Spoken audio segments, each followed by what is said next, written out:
project which is coming up right beside. And then you also have another 900 megawatt of wind power, also to support this battery. 5,230 megawatt in total. And, this is the kind of the scale at which things are being thought after itself speaks volumes about the direction in which we're heading. What it does is, you build a dam, and the quantum of water which is utilized is on just 1 TMC. Just 1 TMC of water is used to drop the water, to generate power during the peak hours, and to lift the water back into the reservoir during the non-peak hours using the solar and the wind power capacities. That's a simple concept. And at the end of it, you would have a 1650 megawatt of firm power. That's power that could be given 24 hours, all through the day. And and then the most important aspect is it's economical, it's sustainable, it's feasible. To generate the power from solar and wind, and then during the non-peak hours using this power to pump the water back. As simple a concept as this. What Andhra Pradesh has is, it's got a capacity to build these pump storage capacities to the extent of 33,000 megawatt. We're just talking about 1650 megawatt of pump storage that I had just laid the foundation stone a couple of days before I had come here. And now we're talking about a potential in Andhra Pradesh, which is 33,000 megawatt available for the whole of the globe to come over and probably participate. This is the concept. And just imagine what things can be done. You're not only, the conventional industry can convert into green industry. And just not that alone. You can talk about using this power to create hydrogen, to create ammonia, NH3, hydrogen, desalinate, get to the coast, desalinate the water, electrolysis, and from water you generate hydrogen. All this in the days to come, in the years to come, would become a reality. And Andhra Pradesh is there,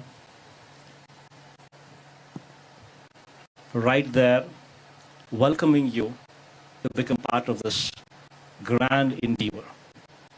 I think I'll just pass on the mic for the panelists to take over, and probably they would throw more light, better light, hopefully.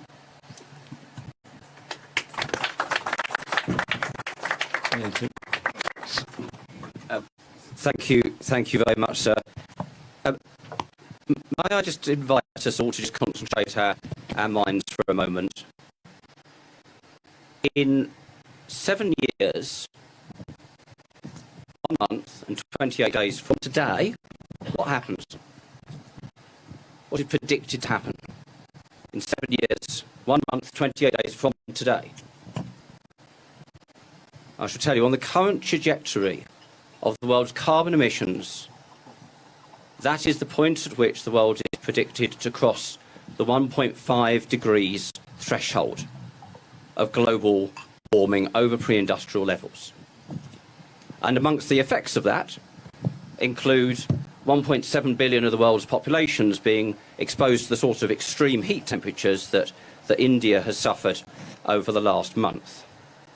And it also is the starting point of the world losing control of the ability to manage climate change. So we don't have much time, and I really welcome the fact that we have this panel discussion to talk about what we are collectively able to do and what in particular can be done in the state of Andhra Pradesh, but also to tie it in, as you've said, sir, to the opportunity for jobs, the opportunity to build a green economy. And therefore it is something that, whilst maybe the end point could scare us if we don't act, in the meantime, I think we should be super excited about what we can achieve. So if I can now move into the panel discussion, what I'm hoping to do, time may prohibit it, but what I'm hoping to do is that we can have a discussion about the decarbonisation policy journey of India generally, and take that back to the state. I might start with your good self, Avatar, to kick us off on that. I want to get in specifically into the topic of green hydrogen, where I know a number of the members of the panel have something to contribute as one of the leading technology opportunities in the space. And I'd quite like to round it up by talking about the policy environment that can be afforded, whether that's at a federal or a state level, in order to crowd in the investment that will really power that transition and that green jobs economy. So that's the plan. We'll see if we stick to it, and if there's any time at all, we'll come to some questions in the audience too. So Avatar, if I may start with you, Avatar. Prime Minister Modi has talked about this plan to reduce by 1 billion tonnes the carbon emissions from India by 2030. Now, I don't know what percentage that represents, but it's a huge chunk of what the world needs to do.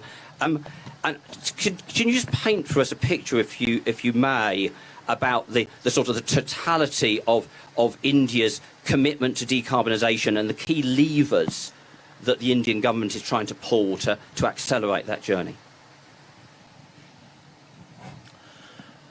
So, India is not responsible for the carbonization in the world. India's per capita consumption has been extremely low. But India will have to be the only country in the world, and probably the first country in the world, to industrialize without carbonization. Our perspective is that this is not a challenge. This is a massive opportunity. And the challenge is that India is producing renewables at about 2.7 cents per kilowatt hour. That is about roughly 1 rupee 99 paisa per kilowatt hour. It is the only country in the world which has met its NDC targets, which were committed at COP21. None of the G20 countries achieved it other than India. The challenge is that India must bring down the cost of renewable from 2.7 cents per kilowatt hour to almost its half, that is 1.35 cents per kilowatt hour. Then crack water, produce green hydrogen, and become the center of the world for green hydrogen. The cost of green hydrogen is roughly around $4 to $4.25 per kilogram. Our challenge is to bring it down to about roughly $2.25 to $2.5 per kilogram by 2025 and bring it down to $1 per kilogram by 2030.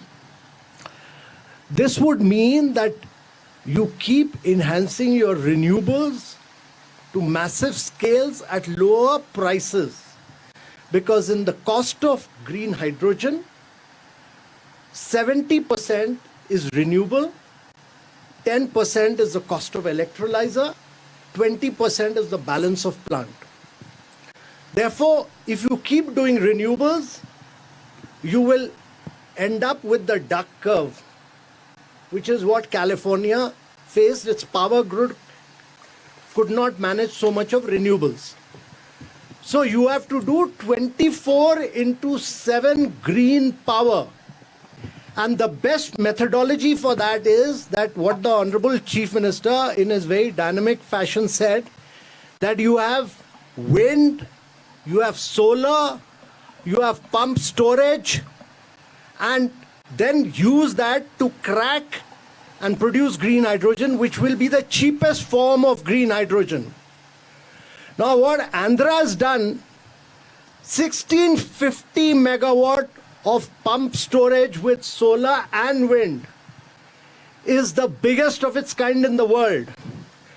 And if Andhra is able to do this to 23,000 megawatt, that means that India will become the center of decarbonization in the world. And that is what Andhra holds a model for the rest of the world in terms of decarbonizing your economy. Decarbonization cannot happen with just electric mobility. It cannot happen unless and until we understand that electricity is just 18% of energy. 82% of energy is hard to abate sectors. It's refinery, it's steel plants, it's fertilizer, it's long distance transport. They cannot run on electricity. If it's renewable energy, they can't run on electricity. They run on, gray hydrogen, or they run on fossil fuels, or they run on coal. So you have to make 82% of your energy, which is hard to abate sector, green. And the hard to abate sector can only be made green with green hydrogen. And that is the challenge before the world. Well, what has the International Shipping Organization said? 50% of shipping must go green. What has Japan said? I'm going to be the biggest importer of ammonia. What has Europe said? That we'll put border taxes by 2026. So whether we like it or not, fertilizer will have to go the ammonia route. Steel will have to go the green route. Shipping will have to go the green route. What is the answer to that in the world? That's green hydrogen. And that is where Andhra has taken the leadership under the leadership of the Honorable Chief Minister. And that is what a lesson for the rest of the Indian states and for the rest of the world. And that is how you decarbonize your economy and decarbonize the world. Amitabh, well said, very powerfully said, and I completely agree. This is on behalf not just of the state and India, but for the world, because that green hydrogen economy is a critical part of it, and we'll circle back to that. But you just described steel as one of the hard-to-abate sectors, so it's rather fortunate that we have a spokesperson for the world's most successful steel as well as mining industry. Aditya, can I understand, first of all, do you want to just give us what's the pathway that specifically ArcelorMittal is taking in terms of decarbonisation? And you must be running lots and lots of different initiatives. Maybe you can tease out the one or two that you think are the most promising in terms of driving that transition. Sure, thank you. Good afternoon, everyone. Thank you to the Honourable Chief Minister here for having us. Thank you, Amitabh, for all your comments and your passion. It's clearly infectious. So maybe I'll start with the bad news. Amitabh alluded to it, but steel is responsible for 8% of global CO2 emissions. So it's massive. I mean, 8% is huge, right? We're not talking about 1 or 2, but 8% of global emissions. The not so bad news, and I'm not at all biased, steel is still a wonderful material because it is infinitely recyclable. There is no other material that can be recycled into perpetuity. You'll never find steel in the oceans. And steel, in spite of being responsible for 8% of global emissions, has on a per ton basis the lowest carbon footprint, because it requires actually, relative to aluminium or carbon fiber or anything you'd come up with, much lower energy to make steel. And so that's why I said it's a wonderful material. And so 8% why, if it's low carbon, is just because so much of steel is used. So much of steel is used in anything you see, whether it's your car or this building or your washing machine or even your champagne bottle, the cork is made from wire of steel. The good news is that steel has a way to decarbonize, and we can make green steel. And at ArcelorMittal, we're selling green steel as of today. We're selling about 60,000 tons of green steel in Europe. In the next 2 years, we'll hit 600,000 tons of green steel. And how do we do it? Well, fundamentally, you change your coal-based process, because steel originally was made from coal. And as we have heard today, you substitute gas. So you can start with natural gas, which dramatically reduces your carbon emissions. And when hydrogen is affordable and available, you bring in hydrogen. So that's fundamentally how the process will evolve.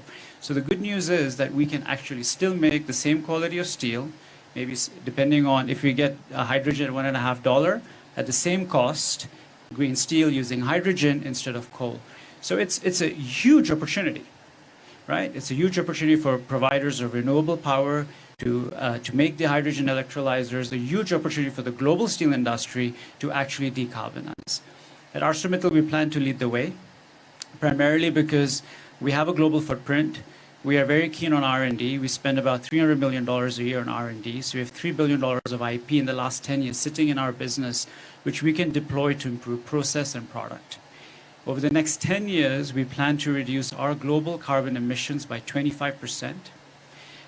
Through an investment of $10 billion. And primarily it's utilizing all of these things that we have spoken about, i.e. renewable power, funding electric furnaces, setting up DRI facilities, which first use natural gas and then hydrogen. So we have plans in different parts of the world to achieve this. Coming to Andhra. So we have made a significant investment in Andhra Pradesh.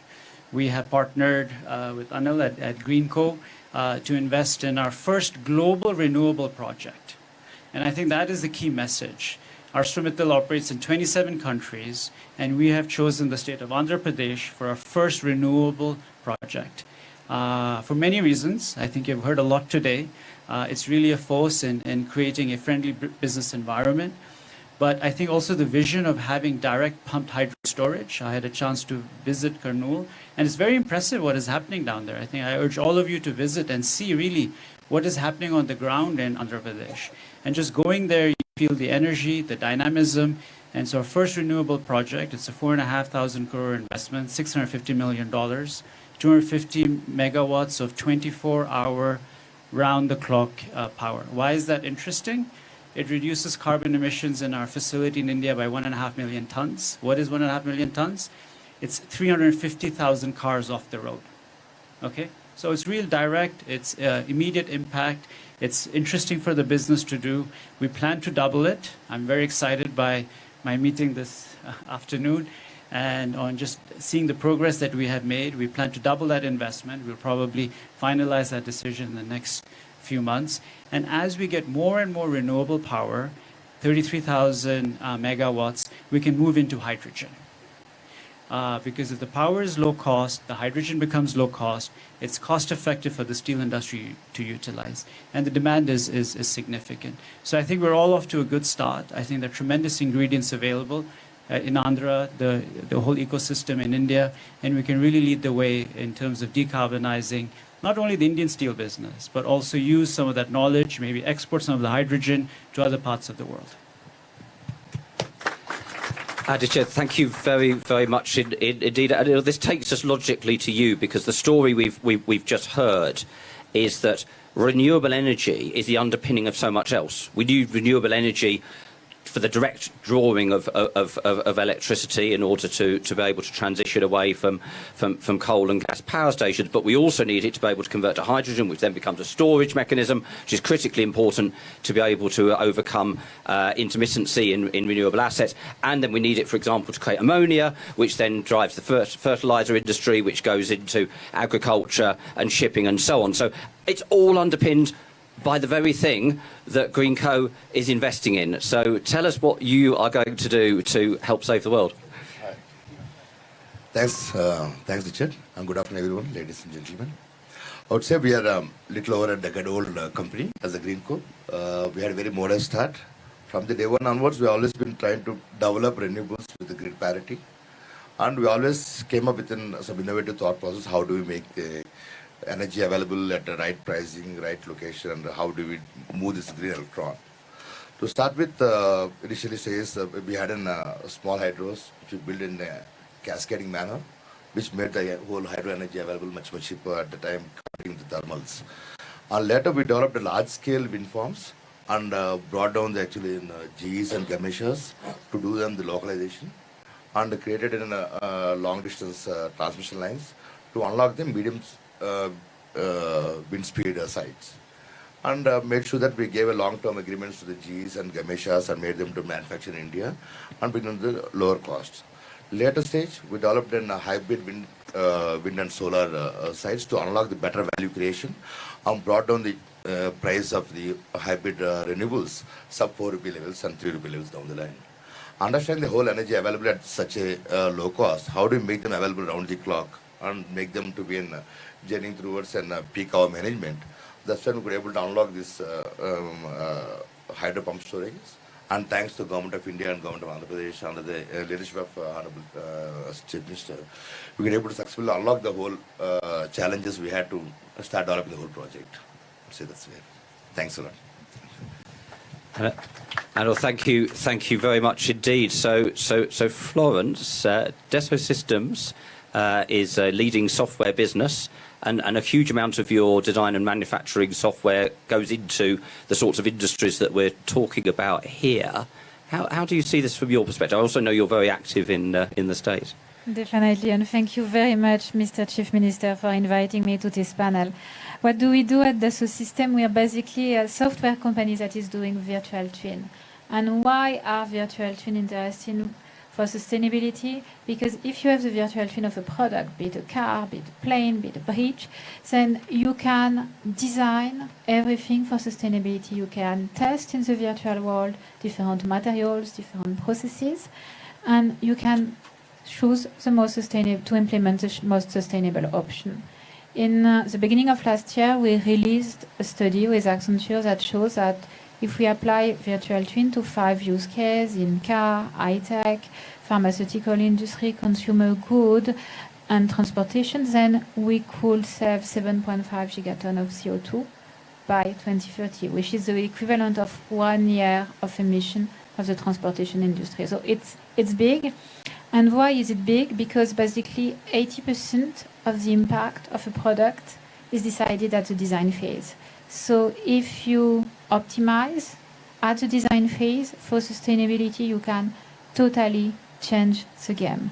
So that's what we are doing with our Indian partners in India, and we are very lucky to be working in Andhra Pradesh, and it's very efficient. We've seen amazing projects here on electric vehicles, two wheels or 4 wheels electric vehicle, but also example in consumer good, in packaging companies, and we think it's a massive disruption when it comes to make the world and the industry more sustainable.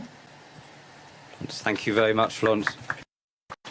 So we actually have plenty of time. So I'd like to cycle back and come back to a few of the points that have been made in the opening comments, and we may well have some time for some questions. So if you have a burning question and you want to in a few minutes wave very, very clearly at me, we will try and bring you in. Aditya, I want to come back to something that you referenced to the fact that obviously ArcelorMittal is operating across a number of different jurisdictions, and then you referenced specifically why the attractions of investing in the state of Andhra Pradesh. Just from your experience across different jurisdictions, what are the things that you're looking for in terms of policy support that makes the difference between somewhere being really attractive to invest in versus somewhere else that you might not prioritise in the same way? Sure. Richard, let me talk about the steel business, because the renewable business has different policy imperatives, right? For renewable, first of all, you need ease of business, you need land acquisition, and the most important is obviously good wind and good sun, right? Which Andhra has, all of those, ease of doing business, land availability, pump storage. For steel, it's a different it's different dynamics. For the steel industry, I think the most important is to have a level playing field. Okay, so we want to compete with other steel companies which have the same imperative to decarbonize, because fundamentally, as you decarbonize, your cost is going to rise. And how are we going to be successful in places like Europe, where they keep on adding carbon taxes if there's no carbon border adjustment? Because then what is going to happen is steel companies will not decarbonize and export their steel into Europe, and we will not be helping the environment because steel companies in Europe will shut down.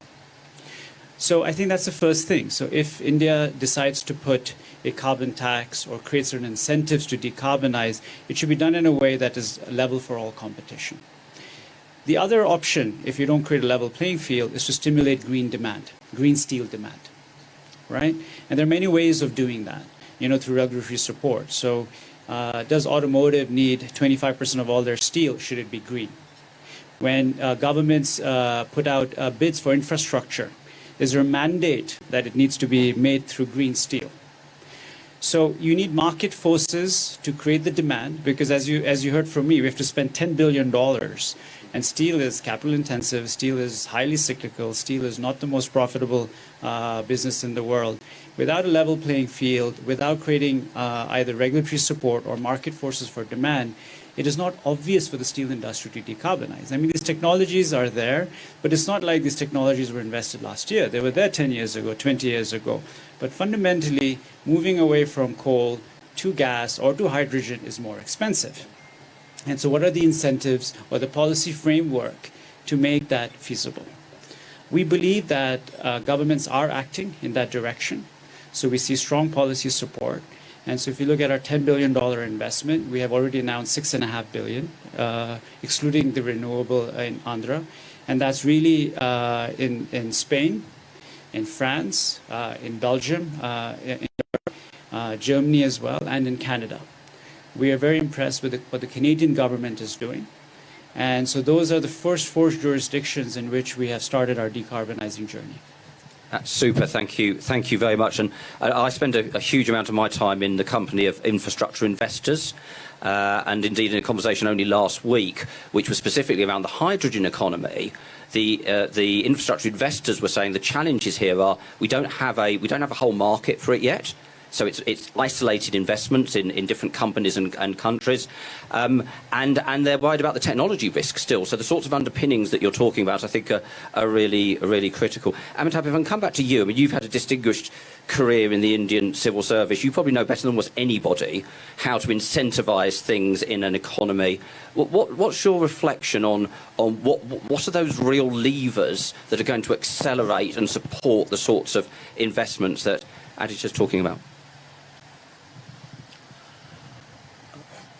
So my belief is that companies which do not go digital, which do not go green, will find it very difficult to survive beyond 2026.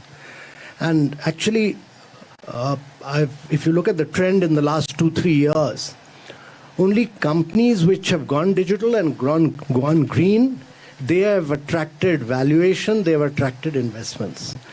So if you don't want to go bust, then the only way is to go green and go digital. And actually, it's remarkable. I mean, I have known ArcelorMittal. I know Aditya's dad, who's one of the most dynamic entrepreneurs in the world.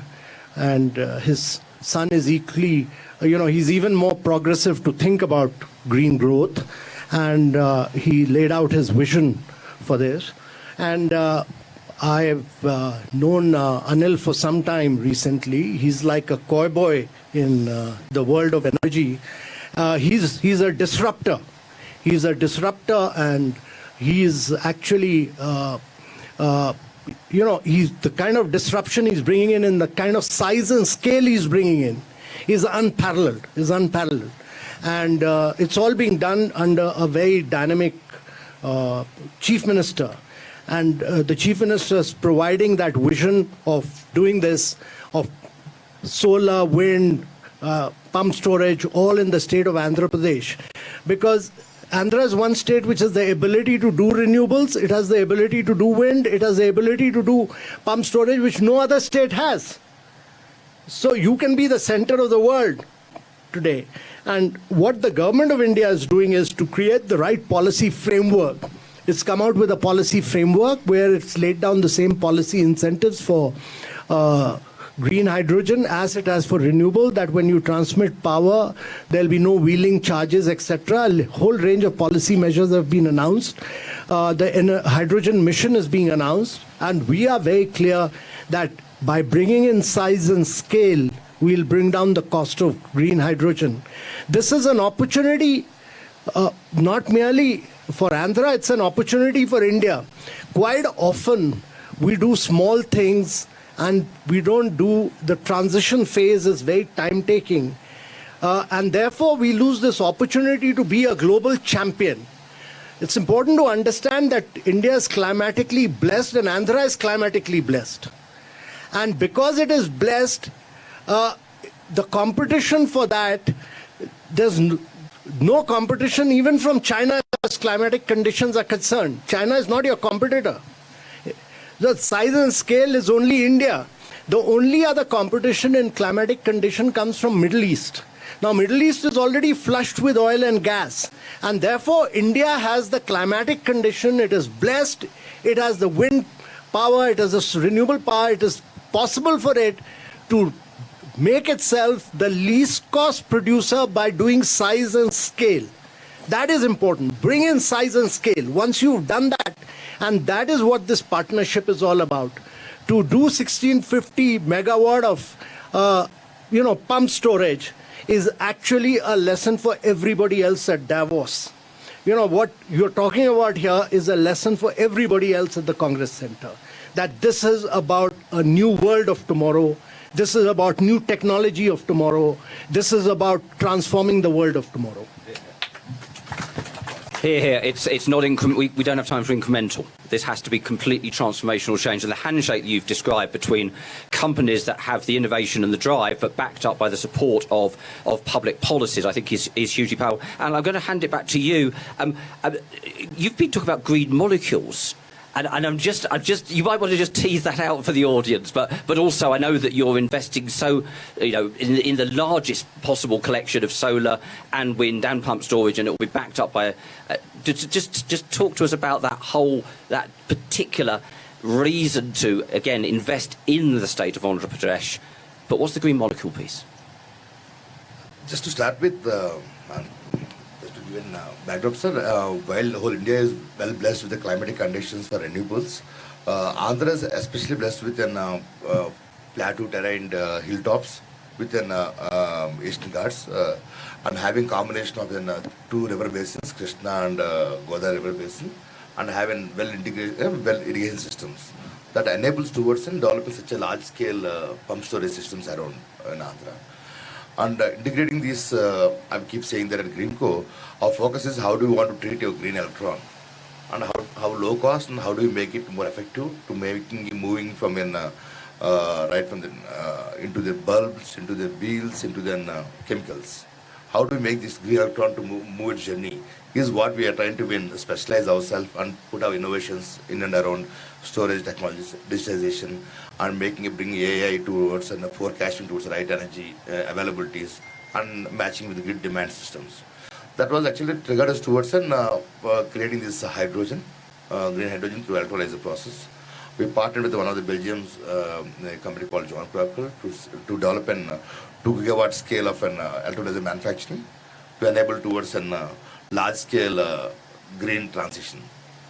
Yet our first project is going to be in million tons of ammonia production per annum, which we're hoping that by 2025 we're able to bring that industrial scale of ammonia production levels, along with supporting various other industries to make them green, but trying to bring in multi-million tons of ammonia per annum capacities to export to the world. That's what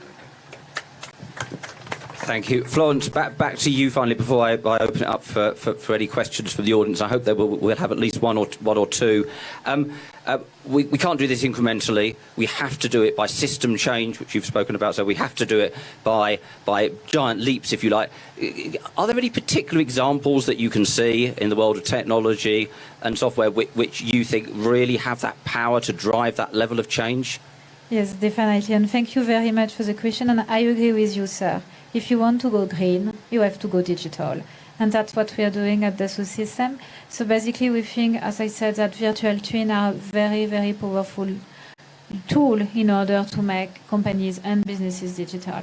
For example, we partnered with a company called Metsaboard. What are they doing, Metsaboard? They are going packaging. And thanks to the virtual twin of their packaging, they were able to become carbon neutral just by optimizing their packaging from the design phase to the sustainable phase to the sustainable supply chain. So that's very powerful. And it's also very powerful in other industry like construction.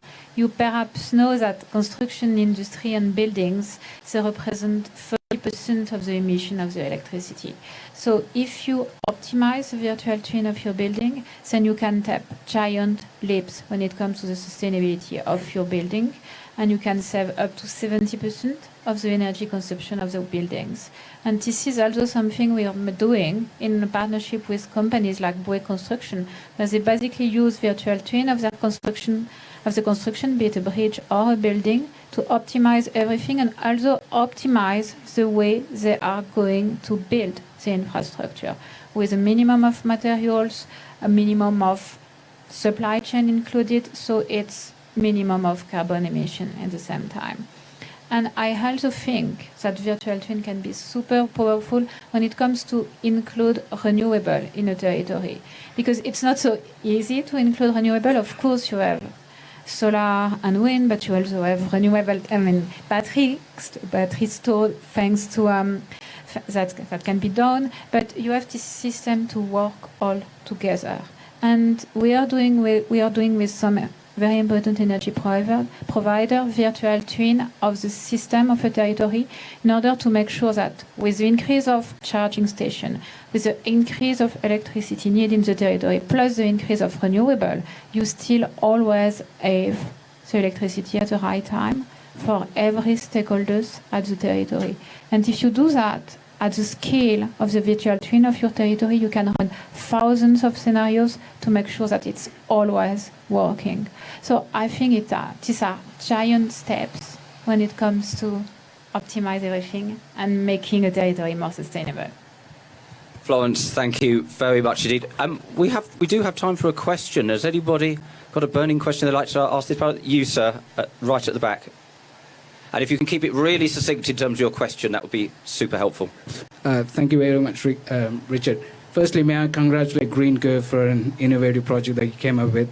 And thank you, CM, sir, for coming up and encouraging this thing to decarbonize in the state. I'm Aryan Uday, a councillor of Kensington and Chelsea, London. Mr. Mittal, you're one of my constituents, so this is more related to me, and I was born in Andhra Pradesh. I just want to really request the government and Amitabh-ji to advise the national government not to put more carbon tax on companies that what Mr. Aditya has just raised, because that put more pressure on the companies in terms of running their finances. I sit on the London ULEZ low carbon emission zone, and we've put more taxes on cars that run on diesel vehicles. Nothing much we have achieved, but rather than giving more incentives to companies that could operate and come up with innovative ideas so that gradually they would transition to a decarbonized economy and help more companies produce decarbonized products. So I request the Chief Minister of Andhra Pradesh to please consider that, and also Amitabh-ji to advise the Indian government on that. And thank you, Mr. Mittal, for your thing. And GreenCo, Anil sir, thanks for such a great, amazing project. I'm sure this would showcase the entire world to come to Andhra Pradesh. Thank you very much. Thank you very much. And I think there was another hand that went up. Could this gentleman here, please? Thank you. Hi, this is Chandrasekhar. Just a quick question. It's really appreciable that you guys are doing this. One of the key things, I'm a part of the UK Telangana Chamber of Commerce, and we come across all this continuously. We've been conducting some similar sessions on that, and we've been asked same thing, that there is a bits and bobs everywhere happening in the world regarding the green revolution or carbon footprint, lowering the carbon footprint and everything.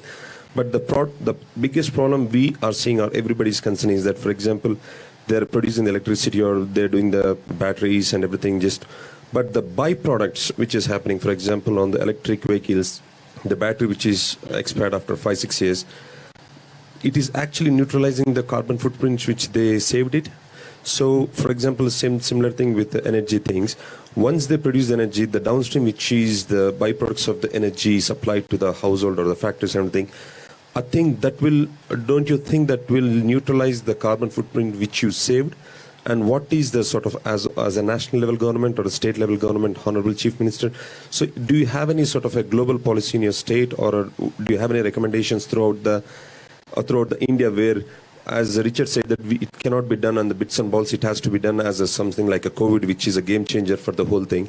So is there anything, or anybody from the panel, do you have any suggestions that XYZ need to be done in order to actually make really sense carbon footprint or reducing these things? Anybody that would be really appreciable? Thank you. Thank you. Thank you. Whether we can do justice to that in the time available, I'm not entirely sure, though I do think there's something really important about the data that gives the transparency that runs right the way through the supply chain, that allows you to really get underneath the question you've just asked about, whether some of the effects offset to some degree. But Richard, on this particular thing, let me answer. Greenco, along with the Center of CMET, Government of India and Government of Telangana, we set up a new center for circular economy. We are developing a center where we could able to recycle the batteries and solar panels, and the institute has been established in Hyderabad, and this has been well established. We should visit it, and there's a lot of new things which have been getting done there. And So what I'm going to say is, this is in everybody, but what happens with other sectors? For example, you're producing electricity, which is an amazing job, but the downstream, don't you think that we have to do it in pretty much the sectors which is consuming the products? I will explain details. Very quickly, and then I'd like to bring Amitabh in on the first I wanted question. to say, as you said, with the data, with the virtual twin of your battery, you can already plan for the circularity of your battery, the second life, the third life, the fourth life. And we're having more and more projects on batteries, just on that, on battery, but also on electric vehicle, where you want to recycle everything and circularize everything. Thank you. Amitabh, that first question, how much do you see this about change driven by incentives? How much is there going to be nonetheless a need for a regulatory push that might involve, for example, higher carbon taxes? Where do you see that balance? So first of all, I'm a strong believer that these long-term goals of 2050, etc., are ploys by the Western countries to shift the goalpost on an annual basis. They have never achieved their short-term goals. And you can look at the history from COP1 to COP27. None of the Western countries have ever achieved their goal which they have committed to. And I can assure you right now that they'll not achieve the goal that they committed for 2050 either. Because achieving that goal really means what the Prime Minister said, changing lifestyles. It's about lifestyle for environment, he calls it, and that is individual behaviors have to change. Individual behavior means that your lifestyle of consumerism has to change. You go to New York, you will find nobody sitting in a building all night, the lights are on. Whole night the lights are on, water taps on. So consumerism, unless you don't change that, climate change will not alter. So every individual has to change his lifestyle. That's number one, to my mind. And secondly, unless we don't build in a very strong circular economy framework, and that would really mean that we don't start mandating, but we start building circular economy from the point of design and R&D. At the point of design, that everything must be an input into some other thing or there has to be an extended producer's responsibility for that circular economy to succeed. Not as a mandate, because then you will tamper with ease of doing business, you will impact businesses. But the businesses themselves, according to the design framework, and that has to be embedded in the design, has to be built in. And circular economy really is the answer to what he's saying. Thank you. Thank you very much. Honourable Chief Minister, if we could come back to you for any closing thoughts before we pass some gifts to our panel members, that would be lovely.